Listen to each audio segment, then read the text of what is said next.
jerseys and dress shirts. You already know. The mic is on, listeners. Welcome back to another episode of Jerseys and Dress Shirts. The whole gang is here. Me, myself, Maynard J. Got Dale Thomas in the building, Chucky Brown, and of course, we always have a special guest for you guys. Special guest today, Chris Williams. Thanks for having me. Appreciate you coming by. Thank you. Yep. Thanks for coming through, man. We appreciate it. Yeah, again, you guys make me feel special. You are Definitely special. are. So tell us a little bit about yourself, Chris, and your past and what you're doing now. Okay. Well, let's start with what I'm doing now. Okay. Currently, I just started a streaming company Okay. by the name of C Sports and Entertainment. The reason we got into it is because in the past I covered boxing, so I've been covering boxing since 2005. I've been from New York to Las Vegas covering fights. Okay. So one of the jobs that I have is public relations, find a way to help these kids, young kids, get their names out. So covering fights in North Carolina, we always, there's fights that, as I always tell you, Chucky, guys don't have a way to promote their brand.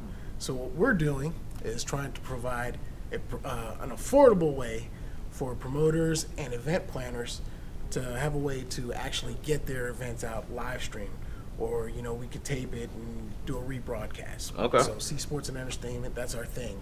Live and on demand. If you have a vision, we'll make your dream come true. So Nice. So this platform, almost like a ESPN Plus or like The Zone, is that kind of similar, would you say? I would say it's very similar. Okay. We just financially we don't have their backing, but Yeah.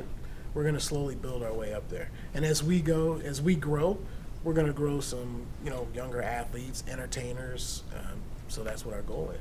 Yeah, I think that's the big thing with businesses. I think when you see a lot of businesses fail, they try to grow too fast. So just what you said just now, you're going to grow it slowly, and I think that's the way to go. So, definitely, good luck. And anything, we can do to help, we down. Absolutely, absolutely. And what area are you covering? Is it just North Carolina? Are you going up and down the East Coast? What areas? We're going as far as we can go.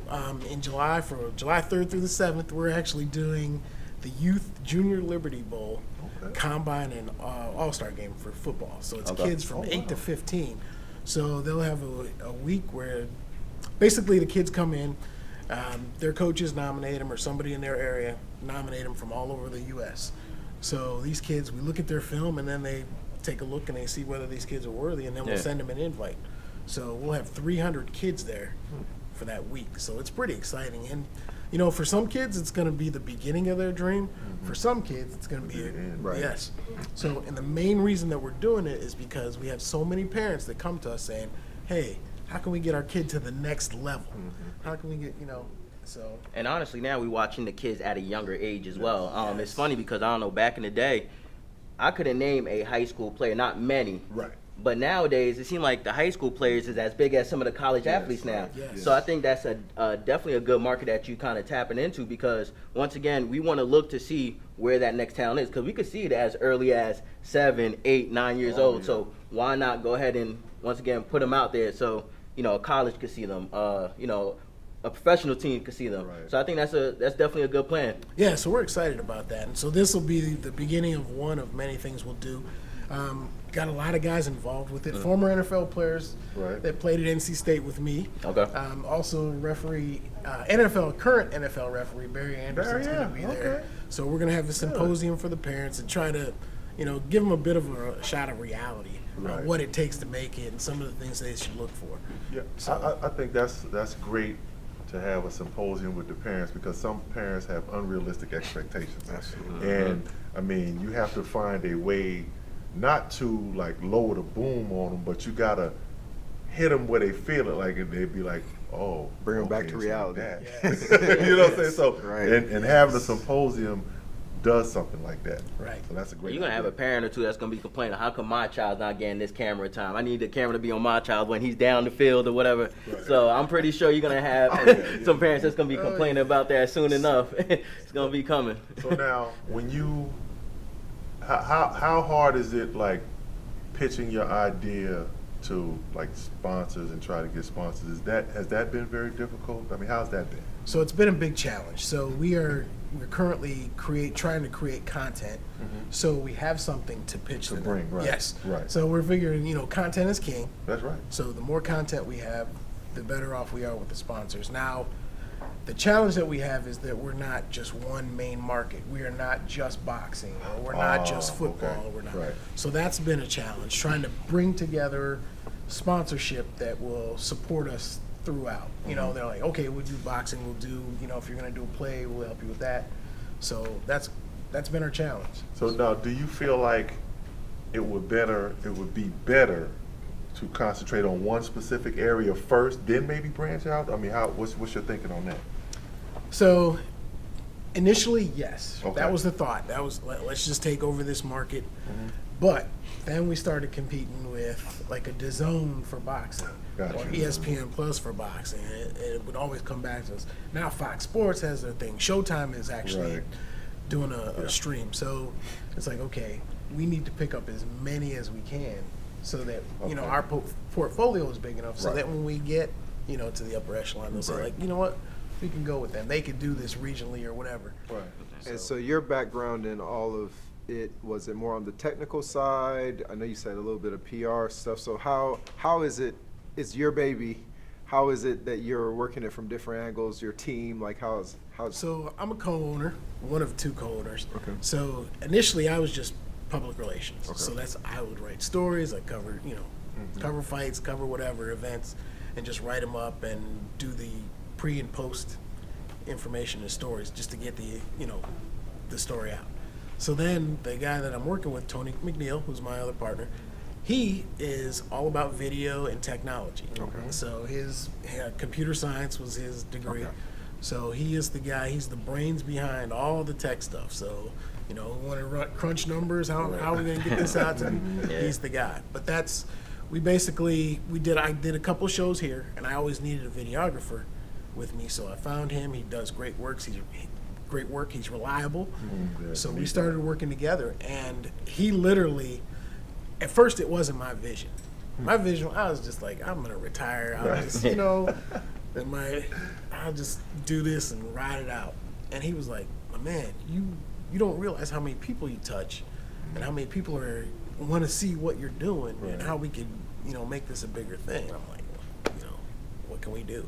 And so then we started talking about, basically ESPN Plus came out with their thing. We knew about DAZN, but ESPN Plus blew everybody away because there's 3 sets of fighters. You're either a Mayweather fighter, a top-ranked Golden Boy, or you're with DAZN. Arrow? Oh. DAZN and Eddie Hearn in the UK, Anthony Joshua, those guys. Okay. Oh, yeah. Well, we knew about DAZN, we knew about Mayweather, and then when ESPN came in, it was just like, oh my gosh. But the problem is that they cut out so many fighters because now they can only show the guys that are truly marketable. Right. There's every fighter has a story, and every story is actually interesting. Every athlete has a story. That's right. So the more stories you get out, the better off everyone is. But they have closed the door, they shut it down, so we're only going to see certain stories. So we're trying to elevate the other guys. So if we can get the portion that falls through the cracks, we'll be pretty happy. nice? Do you feel like boxing is coming back? Because, I felt like it was at its prime, like the mid-'90s, that Tyson era when he was knocking everybody out. Then it got quiet for a little while. Kind of after the, Lennox Lewis era, it got kind of quiet. Yes. Now it seems like heavyweight is kind of back. Deontay Wilder, Joshua, like you mentioned. And even like the Canelos, Errol the Spence. different. Yeah. So it feels like boxing is back. What's your thoughts on that? There are some exciting fighters. Welterweight division, like you said, Errol Spence, Sean Porter, Keith Thurman's fighting Pacquiao. Yeah. So those are exciting fights coming up. The heavyweight division, there are some great names out there.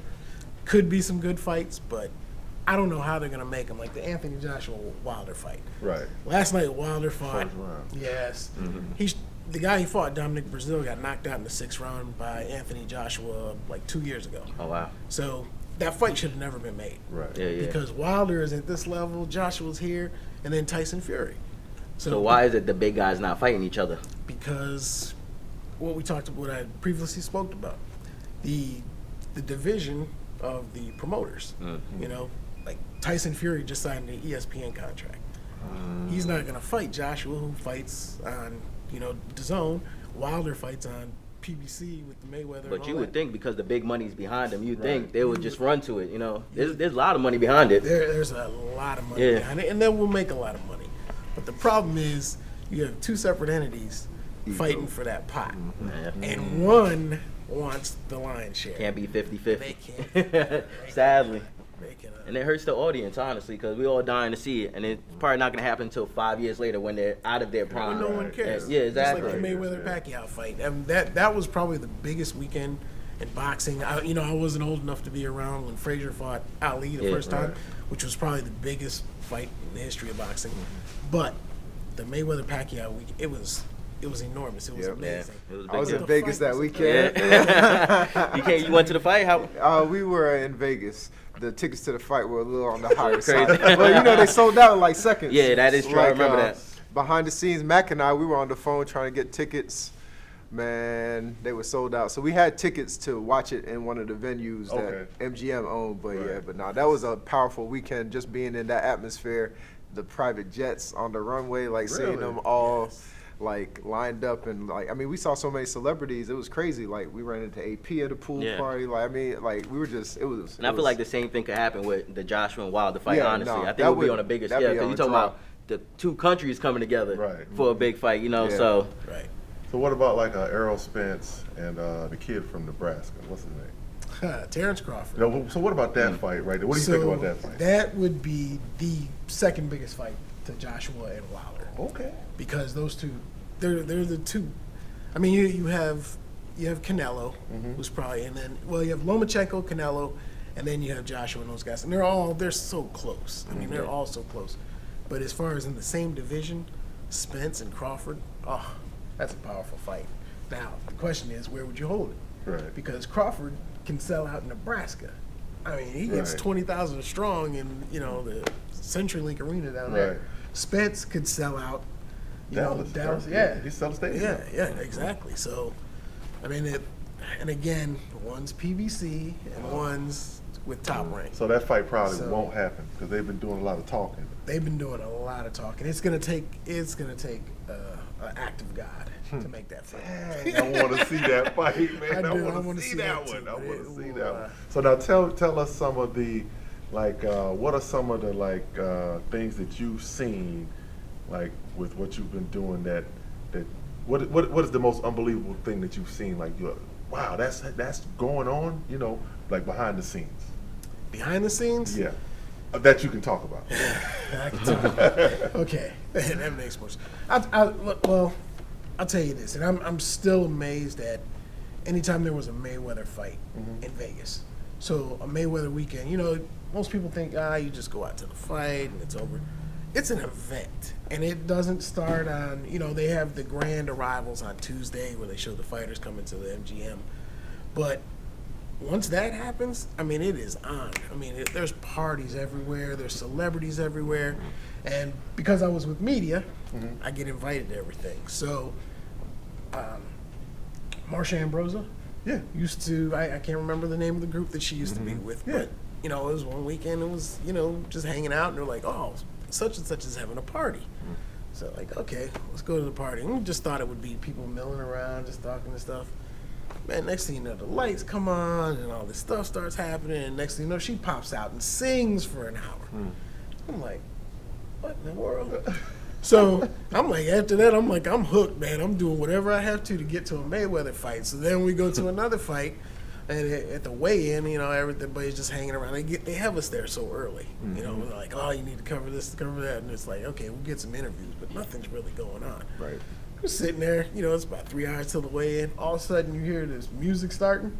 2 Chainz pops out. Oh, wow. It's like, yo, what's going on? So my point is, when Mayweather was fighting, and why it was so exciting, and why so many people were attracted to it, was because it wasn't just about boxing. What happened in the Show. ring. It was a complete show. So that's the thing that I always take away from it. It's bigger than boxing sometimes. Right. who do you think has that it factor that can carry that torch to keep?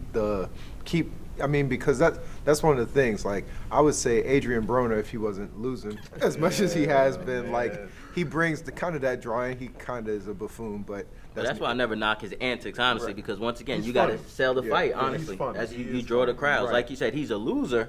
He's getting knocked out, but he's still bringing the audience in. He's still getting the money Hey, coming B, in, you know? You see this, Adrian Broner. Hey, Oh, actually, He said No, he- no. actually, let me No, tell no, you, he is a he's going- loser. No, he's going through a lot right now. He's going through a lot. He's why? trying to commit suicide and stuff. Oh, So, okay. nah, Adrian, sorry. Hope you're doing good, brother. Stay strong. Adrian, I'm not sorry. I'm feeling it. Ohio, baby. Ohio. Hey, he can turn it on and turn it off with the best of them. You can see him 1 minute standing in a corner talking to his kid, taking care of, and all of a sudden they say, hey, the camera's going on in 10 minutes, and he will turn it on. Yeah. That He dude knows is- the show, he's yeah. amazing. He is amazing, Really? yes. And let me tell you something. Everybody complains about him using the N-word. Right. You know, American, Mexican, I can, who can get it? But he understands what it takes for you to come see his next fight. Yeah. Right. Because what if you really pay attention, after his fight, he'll lose. You know, like you said, he'll Yeah, yeah. lose. But he'll go right into that, and then instead of you walking away saying, "Man, I don't want to see this guy fight again," you're like, "Man, I can't wait to see him." get knocked out." Yeah. So do you think there's a line a boxer has to draw at some point, like for your pride, your dignity? Or you think Yes. whatever, I mean, it brings in the there bag? is. It all depends on your personality, what you can handle, and what your family can handle. I Right. think True. that's the biggest. That is So true. yeah. So is there a person you think that can carry that torch like Mayweather or? Right now, no. There's, Deontay Wilder has the personality. He just has to does. get the big fight. Right, If he gets right. one, listen. If Deontay Wilder can knock out Anthony Joshua, he could fight me Right. 10 times, and people would be happy to see him because his mouth. He Yeah. has the mouth. I mean, to this day, I mean, like Exactly. that was the biggest man. meme of that year. Last Yep, year, that was to the this biggest day. meme. And I mean, and even when he came in for the Fury fight, that mask he was wearing was dope. He looked like somebody out of like Mortal Kombat or something. I mean, Yeah. He came And it it's was still all last go- night. That's like gold, Yeah. man. And it's still early for Wilder's career as well. If I'm not mistaken, for Floyd, the big hype came towards like maybe the last 10 to 15 fights for him, honestly. Right. I mean, he's been a big name, but I think the big bags. After 30. Exactly, yeah. So I think Wilder still got some time as well. I think it's still bubbling for him, but I think he's going to be on that level eventually. I think it's going to hit for him. So Yeah, and he's an American heavyweight. So Right, that- right. that's Gotta- a bigger thing. you don't think like a guy like Terrence Crawford can carry that Floyd Mayweather mantle? Crawford could, but he doesn't have the. Like he'll talk junk to a fighter, Right. but you just won't see him out, just selling a got fight you, like I that. got you. Yeah, he So don't he's do that, he's right. not that guy. Yeah, Errol Spencer's not that guy either. No, Errol he's so laid back. Yeah, He's not that's that. a scary guy. Yes, sir. To me, because hey, you want that smoke, and I mean that's all he says to you, and you're like, yeah, whatever, dude. You Yeah. can't even talk. Yeah. And then he gets in the ring, and it's like, whoa. Yeah, because Who is this he guy? like I got hip to him a few years ago, and I just started watching him, and it's like he can take a punch, and he's not like super fast, but he will break you down to where you're his speed, and he and he's very powerful. So I want to see the Crawford fight because Crawford is lightning fast, and I want to see if he can make Crawford as slow as he is. You know what I'm saying? My only fear about the Crawford fight is Crawford starts slow, and Spence is steady. Steady, yes. So yes. if he gets caught early, he's done. Yes. I mean, he would finish him. I think Spence would be just too strong. I think Spence is too strong. I'm not gonna lie. Yes, I yes. think Spence is too strong. Yes, I I want do to see too. the fight, but I think that Spence would actually win that fight. Man, I wish I remember this young Puerto Rican. It looked like he's knocking everybody out in the first round. I seen him fight about a month ago. Man, but coming from New York, I think the Bronx actually, my man is just knocking people out like Tyson right now. And you know what I'm talking about? Tiafilo. Something like that. Something. Oh, wow. Yeah. Yes, I know you're talking. My about. man Yes. is nuts. I watched him fight like a month ago. Yo, Does the cartwheels and everything after the knockouts? That's Oh him. wow. a beast. A beast. So Really? you gotta look him Yes. up. I'm giving you his name. Yes. Yes. Okay, I'll check him out. Now, so now tell us this now. After being a football player, what got you into loving boxing so much? So boxing was always my first love. Okay. So my dad is a former NFL guy. Okay. So he steered me towards football. So Okay. it was always about football, but I wanted to fight. Right. So, but he was like, nah, between him and my mom, they're like, nah, you're not doing it. You're not doing it. So Right. I always had the love, and I was the kid. I used to get in trouble because I would order the pay-per-view and not tell anybody, and then I'd watch the fights, and I'd take the whooping later. So that bill came in. Yeah, I would take it. But I mean, I grew I used to up, do that with our wrestling. Yeah, so I was that kid, man. The late Ali Burbick fights, Right. Ali Holmes. I used to order those. Sugar Ray Leonard. I didn't miss a fight. I didn't Okay. care if they're gonna make me go to work at 10 years old. I was gonna do it. I was gonna watch Okay. those fights. So that was my thing, and I've always just been into it. Okay. Was Sugar Ray your favorite fighter? Yeah, Sugar Ray's my Yeah, that's what I was favorite about to ask you. Who is your favorite fighter? So Sugar Ray, Okay. Sugar Ray Leonard is my favorite fighter. My favorite fight of all times is the Leonard Hearns 1 fight. Oh yes, sir. Just because of, the hype that The went with brutality. it. And yes, and the ebb and flow of that fight, and how Leonard showed heart to come back and win because he was getting he was getting drilled. was yeah. So now, Sugar Ray is your guy. Marvin Hagler was my guy. So I still to this day think that Hagler won that fight, and I'm sure you think that Sugar Ray won that fight. So now when I'm watching the fight, what I saw was Sugar Ray coming to the end of the rounds would kind of steal the rounds. Is that like a thing in boxing really where they do that, where they hit a boom, boom, boom, they know it's At like 10 10-second seconds? count? Yeah, so is that really a thing in boxing? It is. It really is. So some of these guys, they won't, they'll pace themselves. Right. And then they won't, the idea is not to get hit. So they'll Right. pace themselves, not get hit. And then all of a sudden they try to throw that flurry. And you think the judges, they're like, oh, he just won the Picking up round. points. Does that really sway a judge though? With the last 10 seconds of the round, even getting whooped? Human psychology. Exactly. Exactly. So, and there's some judges that are good enough to know better. Yeah. And then, they're like, man, what is this guy doing? And Right. they're human. Yeah, and that's the thing I think people forget, because it's like when us as spectators, I feel like people forget that the judges are spectators too, Correct. and you're going to be drawn to what you like, like That is true. certain fighting styles. Some people like brawlers, some people like more technical. So it's kind of watching it. It's like, yeah, we can say we're scoring based on X, Y, and Z, but at the end of the day, we all human. Right. Yes. If you guys could change how boxing is scored, what would you change to the process currently? Because that's always a big deal. Like you said, Right. it could easily be opinionated. You know what I mean? Like, you don't know who's actually winning. So what would you guys do to change that process? What would you change first? Well, I think that they should have open scoring. So, and they used to do it in the UK. I don't know if they still do, but after every round, they would say, okay, such and such won this round. See, the one thing it does is the corners know. And then all of a sudden the fighter might get Yeah, more pick it up. motivated. Yeah, He yeah. might get better fights. That's Yeah. a great idea. I never heard that one before. Okay. That would be the thing that I would Yeah. just Right. Yeah, I'm implement gonna it. go with Chris on open score. Okay. Yeah, likewise. I mean, it's hard to say, well, you got to judge him on this because, it's about aggression, ring generalship. So do you guys think they go back and change the scores after each round? I take that as a yes. There you go. It says enough. This man trying to grow his Says business. I want to get credentialed for one fight, but I will tell you this: I went to a fight 2 weeks ago in Fairfax, the Hurd and Williams fight, one of the undercard fights. It was so blatant that the blue corner won the fight. Well, when the cards came back, they had it 96-95 for the red corner, and I mean everybody went crazy. So 3 fights passed, right? 3 fights passed, and they're getting ready for the main event. Jim Gray gets it, or not Jim Gray, but the Showtime guy gets in the ring and says, "Hey, I want to make this quick announcement." Blah blah blah. The scores from this fight have been changed to a majority draw. Oh wow. So a lot of people in the arena were like, "Yo, Wow. what are you talking about?" And Wow. so at first, they'll send us the scorecards out. So the scorecards came out, and all of a sudden they just disappeared. I'm like, where is that thing? Hey, man. So it was, Yeah. so, it might be human error. So who Boxing needs knows? to clean it up. Yep.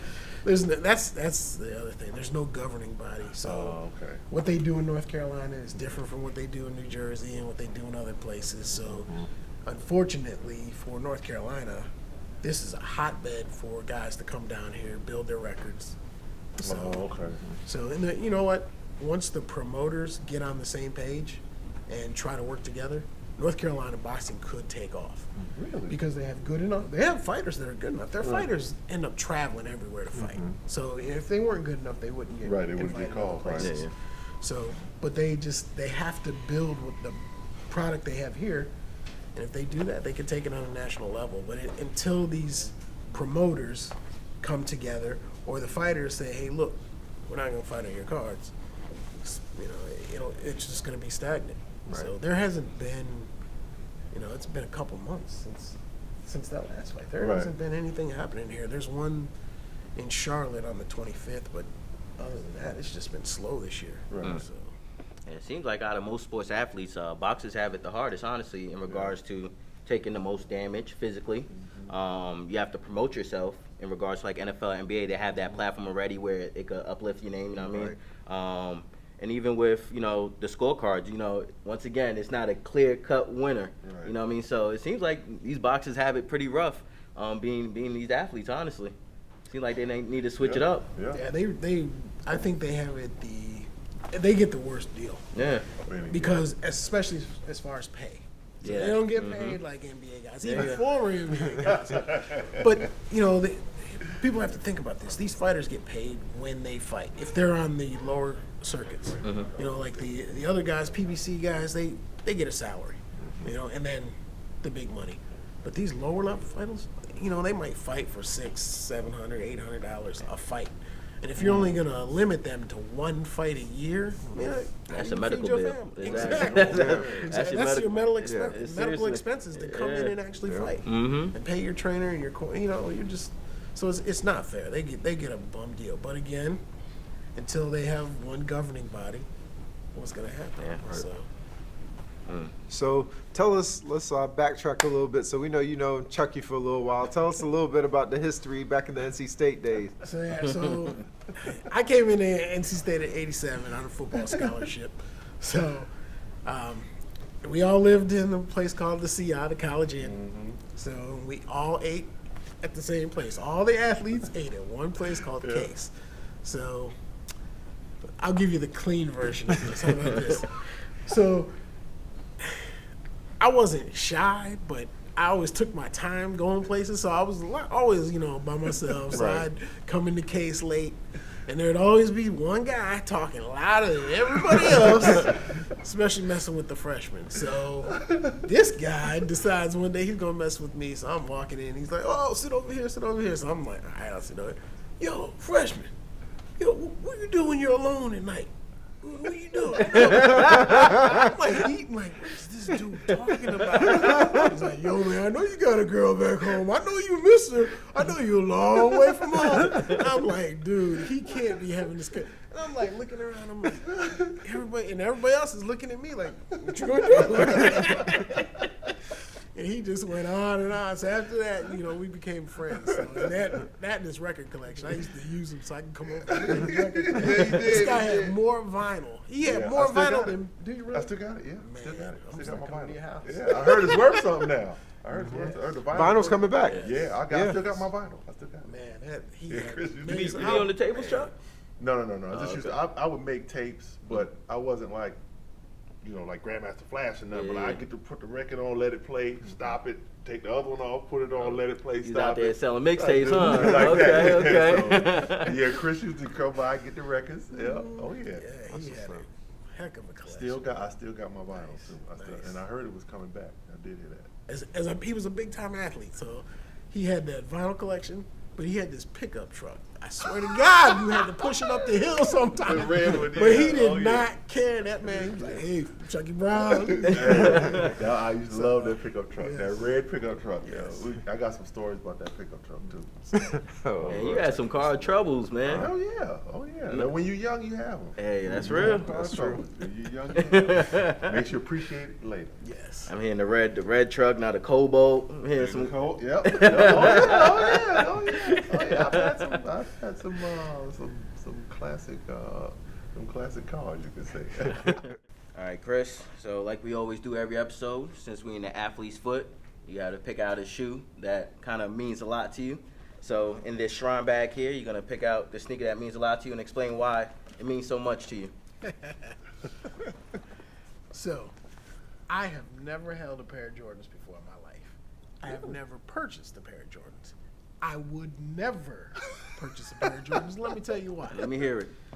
The guy that these shoes are made after, Uh-huh. he came to the Chicago Bulls Okay. when I was a big Cleveland Cavaliers fan. Oh, man. So, Hit that shot on you. oh my God. I got you. Listen, man, it was The before hate that. is real. Because look, I was World Be Free fan back in the day. Okay. So, I thought World Be Free was the man. Mm-hmm. So, when I was young, so I didn't realize that athletes had a decline because they were getting older. Right. So when Jordan came in the league and started smashing my dude, I had no love for him. Then the Cavs were falling off, but we came back up, but Jordan was still there. So the rest is history. But then to top that all off, I go to NC State on a football I could scholarship. imagine. So he went to Chapel Hill. I Right. want nothing to do. I could imagine. with any Jordan, anything. So if you want to find a guy who says that LeBron's the best, That's you, okay. Him too. Nah, I wouldn't say all that. Come on, Chuck. I didn't say the best. well, it doesn't matter. But I you a said- LeBron guy, I'm though. a LeBron fan, yes. Right, yes, okay, yes. all Well, you got to say LeBron's the best. Then Nah, it's I okay. can't say all that. I can't say hey, that. look, I'll take it for you. Actually, I'll take before you go, give us your top three NBA players of all time. of all time, All time. of all time. Let's see. I'm sorry, Magic Johnson, Okay. Hey, no, I'll get that. Michael Jordan, Okay. and then Kareem Abdul-Jabbar. Lou Alcindor. Good top That's three. what I'm That's a good talking top three, about. okay. That's what I'm talking. Strong And it says a ones. lot. And it says a lot that the hatred that he has for Jordan, He he still still put got him that in there. respect. He Very still true. put him up Yeah, there. that's So very that says true. a lot right It there. does. That says a lot right there. Well, Chris, once again, we appreciate you Yeah. stopping I by the appreciate JJ's you, man. podcast Thank today. you very Chipotle much. on me. There you go. There you go. Audience, once again, thank you for checking us out. Peace.